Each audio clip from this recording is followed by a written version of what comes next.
बोलो श्री गणेश भगवान की जय। बोले श्री चौथ मैया की जय। बोले श्री बांके बिहारी लाल की जय। एक गांव में एक साहूकार के 7 बेटे और 1 बेटी थी। सातों भाई बहन में बहुत ही प्रेम था। करवा चौथ के दिन सेठानी ने सातों बहुओं और बेटी के साथ करवा चौथ का व्रत रखा। सातों भाई बहन हमेशा एक साथ बैठ कर के भोजन पाते थे। उस दिन भी भाइयों ने बहन से कहा कि बहन आजा हमारे साथ भोजन पाले।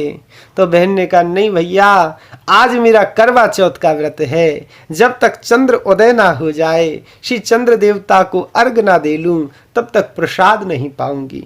भाइयों ने सोचा हम भोजन पालेंगे और हमारी बहन भूखी रहेगी।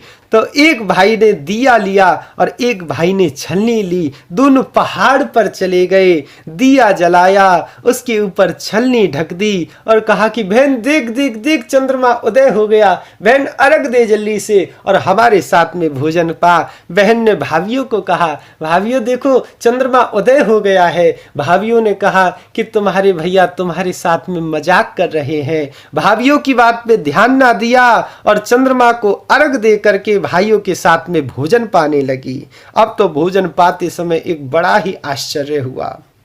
भोजन का पहला कौर खाने लगी तो उसमें बाल आ गया, दूसरा कौर खाने लगी तो उसमें कंकर आ गया और तीसरा कौर खाने लगी तो ससुराल से बुलावा आ गया कि बहू जल्दी आजा, बेटा की बहुत तबीयत खराब है।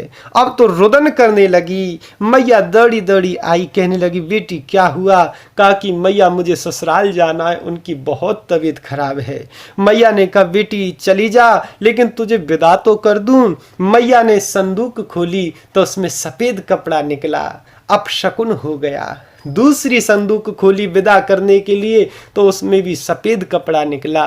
तीसरी संदूक खोली तो उसमें भी सफेद कपड़ा निकला। मैया को हृदय में बड़ा ही दुख हुआ। मैया रोती हुई आई और बेटी से कहने लगी बेटी तू विलंब ना कर, जल्दी ससुराल जा, ये सोने का सिक्का है, ये ले जा। रास्ते में सबके पैर छूते हुए जाना और जो अमर सुहाग का वरदान दे, ये सिक्का उसे दे करके अपने पल्लू में गांठ बांध लेना। रास्ते में बहुत लोग मिले, लेकिन किसी ने भी अमर सुहाग का वरदान नहीं दिया। ससुराल पहुंची तो देखा कि जेठ की बेटी झूला झूल रही थी, तो बेटी के पैर छू लिए। बेटी ने वरदान दिया शीली हो, सपूती हो, 7 पूत की माँ हो। यह आशीष सुनते ही उसने सोने का सिक्का बेटी को दे दिया और पल्लू में गांठ बांध ली। घर के अंदर प्रवेश किया तो बड़ा हाहाकार देखा। पति को मृत अवस्था में पाया। उसके पति को ले जाने लगे तो रोने लगी, रुदन करने लगी। पति को ले जाने नहीं दिया और वे अपने मृत पति की सेवा करने लगी। सास बहू की यह अवस्था देख करके बड़ी दुखी। बहू के लिए भोजन ले जाए लेकिन बहू भोजन ना करे। बड़ी बहुओं को क्रोध आया और कहने लगी कि इसको राजभोग खिलाने की जरूरत नहीं है, ये पागल है और पागलों को पागल जैसा भोजन परोसना चाहिए। तो ये ले जा, बासा खाना खिला। अब तो बहू के लिए बासा खाना आने लगा। वह तो पति की सेवा करती, ना उसे भोजन का बोध, ना उसे श्रृंगार का बोध, ना उसे किसी क्रिया का बोध। कुछ दिन बाद माघ महीने की तिलचौथ आई तो उसने माता से प्रार्थना की कि हे मैया, मुझे मेरी गलती का पश्चाताप हो गया है, मुझे क्षमा कर दो। हे चौथ माता, मेरा सुहाग मुझे लौटा दो, मेरे पति को जीवित कर दो। माता ने कहा अरे बेटी, ये मेरे हाथ में नहीं, ये तो बैसाख की चौथ माता तुम्हारा सुहाग लौटाएगी।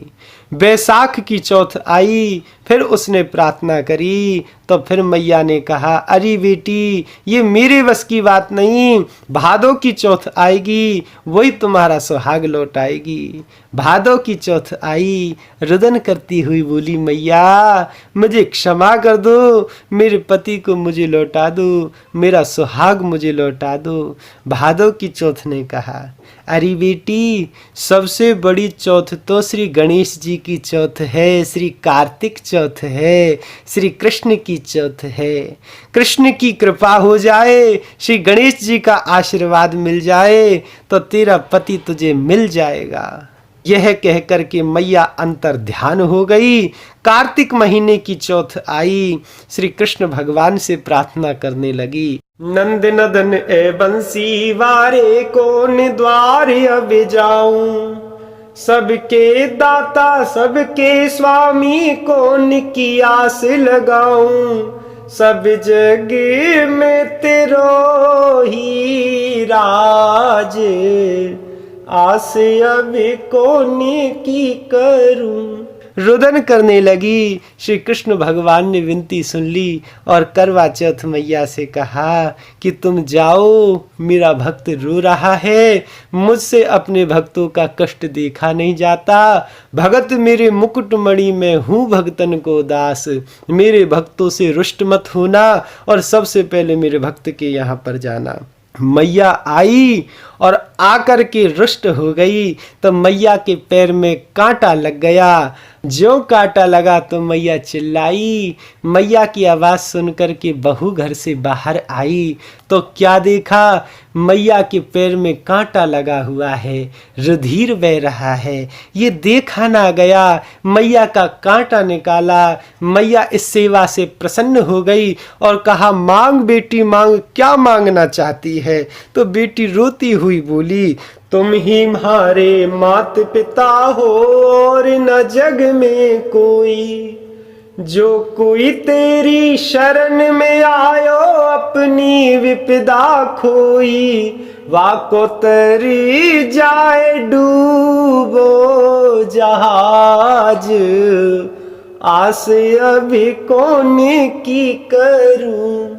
रोती हुई बोली, मैया मेरे पति को मुझे लौटा दो, मैं आपके चरणों में बारंबार वंदन करती हूँ, मैया मुझे क्षमा कर दो। मैया प्रसन्न हो गई और माता ने प्रसन्न होकर के अमर सुहाग का वरदान दे दिया। उसका पति उठ गया और बोला, तुम अपने पीहर से कब आई, मेरे को कितनी सुंदर नींद आई थी। तब उसने अपने पति को बताया कि वह 12 महीने से उसकी सेवा कर रही थी और चौथ माता ने उसका सुहाग उसे लौटाया है। दोनों पति पत्नी मिलकर के चौथ मैया के चरणों में प्रणाम करने लगे, नाना प्रकार की कथाओं से उनका गुणगान करने लगे। इधर मैया बड़ी दुखी थी। मैया ने कहा, आज करवा चौथ है, मैं अपनी बहू की पीड़ा को देख नहीं सकती, तो रूखी सूखी भोजन की थाली लगा करके दासी को कहा कि जा मेरी बहू को जाकर के भोजन दे आ। दासी आई और आकर के क्या देखा कि दोनों बहू और बेटा चौथ मैया का गुणगान कर रहे हैं। भागी भागी गई, सासू मैया को बताया, सासू मैया भागी भागी आई तो बेटा भी भागे भागे आए। यह देख करके और भी बहू भागी भागी आई और देखा कि मैया का गुणगान हो रहा है। सभी बड़े प्रेम से चौथ मैया का गुणगान करने लगे, गणेश जी की जय जयकार करने लगे, भाग्य विहारी की जय जयकार करने लगे और सबने निश्चित किया कि आज से कार्तिक मास की चौथ में सभी बड़े विधि विधान से इस व्रत को करेंगे। श्री गणेश जी की पूजा करेंगे, श्री चौथ मैया की पूजा करेंगे, श्री बांके बिहारी जी की जय जयकार करेंगे। हे चौथ माता, जैसा साहूकार की बेटी का सुहाग अमर किया, वैसे ही मेरी बहन, मेरी बेटी, मेरी माताओं का भी सुहाग अजर अमर करना। बोलो चौथ मैया की जय, बोलो श्री गणेश भगवान की जय, बोलो श्री बांके बिहारी लाल की जय।